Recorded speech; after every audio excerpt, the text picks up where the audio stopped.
Fanfic Corner, presented by Jennifer. Lady Marinee.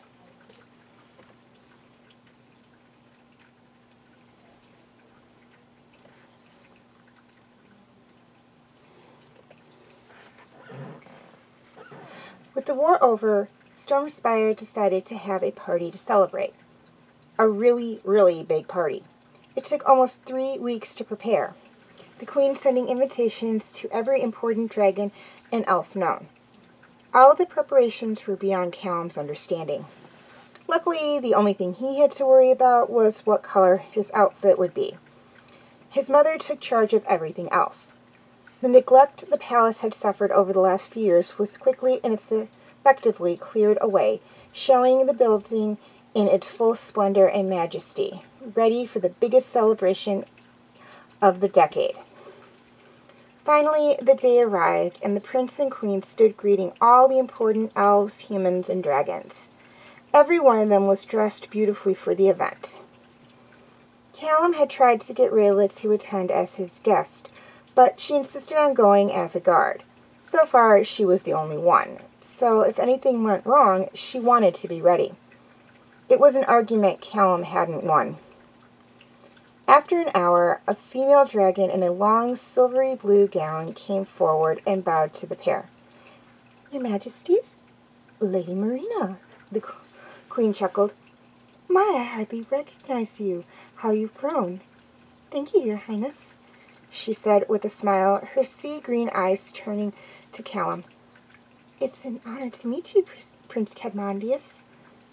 "And you, my lady," he said politely, bowing his head to the ocean dragon. "I hope you enjoy the party."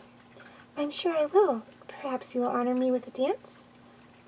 "Perhaps later," he said with a slight smile. Behind him, Rayla looked to the ground for a moment, but then returned to her post. She watched the dragons and elves drink, talked, as the dragons and elves drank, talked, and ate around her. But she refused it all, apart from the occasional moonberry juice when it passed. After a while, the music started, and the groups all started to dance. The prince managed to avoid it for a while, but when Lady Marinee came up to him, she managed to convince him onto the dance floor. She wasn't the only one to snicker when the prince stumbled and tripped, but she didn't miss a step. She danced around him, her own fluid movements countering his lack of rhythm, and somehow he made it through the song with some dignity intact.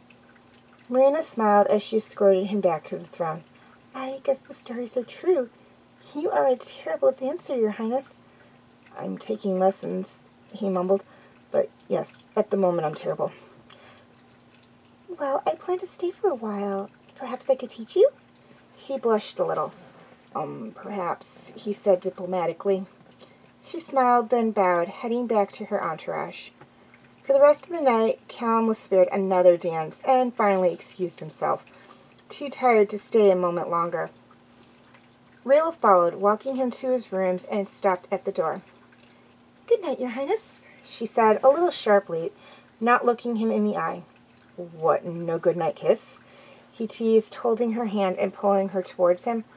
But she pulled away. Now knowing something beyond exhaustion was bothering her, the prince frowned. "What's wrong?" "Nothing." "No, something is wrong." He glared hard.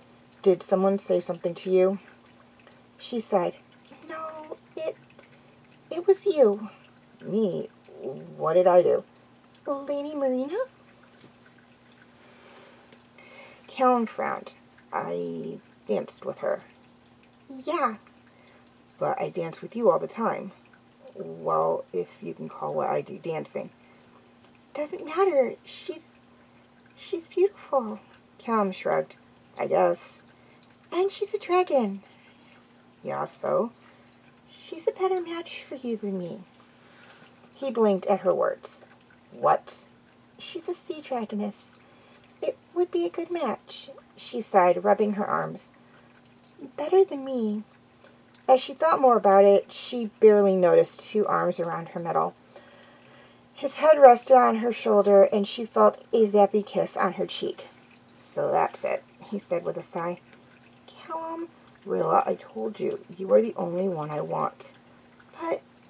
But you're an elf? I know. You don't think I hear it every day? He huffed. And you know what I say to them? She's my elf. She's my whole world. She's my life, my love, and my everything. So you decide, a dragon prince in love with an elf, or no prince? He leaned over and smiled. Because I will run away and become a nomad with Jinten and his clan if it means I can be with you. Really? Yep. And every time, they back off and drop it. I think 10 years without a king has made them realize how much they need me. So they put up with my choice of mate.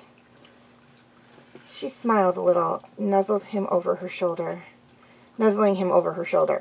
Thank you, Callum. Also, about Lady Marinee, she stinks of fish. He gagged. I hate fish. Laughing freely at that, the guard sighed. Is that so? Yep. So, you coming to bed?